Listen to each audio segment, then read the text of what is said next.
周圍都係開晒兩餸飯，泰式嘅兩餸飯咧就好少有嘅。九龍城咧就有一間啦，叫泰風情。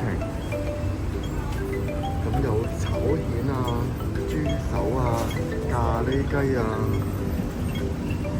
基本上都係泰式嘅食品。其實我食過，質素都唔差嘅。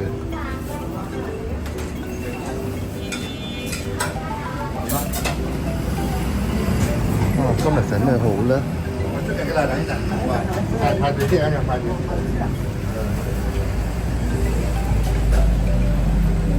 埋價錢都唔貴咯，40幾蚊兩餸，加多個湯都係50零蚊。兩個正餸啫喎。呢個唔可以抽㗎，要單獨買㗎，哥哥。要單獨買，咁另外一樣嘢。你雙拼㗎排骨咧，排骨咧係啊，雙拼。雙拼唔同份量嘅。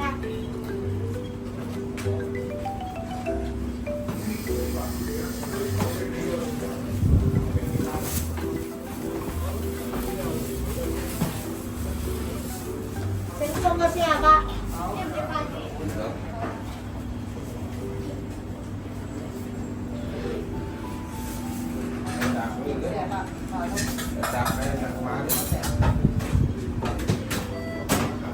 羊肉。hello。我要咖喱雞同埋豬手啊，兩餸。因為要飯㗎。係啊，攞走。係加個湯添啊，唔該。咖喱雞豬手加個湯。好。外賣。八達通啊，唔該。正餸加個湯。唔係。好啦，今晚呢個就晚餐啦，咖喱豬手飯，再加個例湯。咁正確個價錢咧，我頭先噏錯咗。呢度咧 total 咧都係43蚊啫。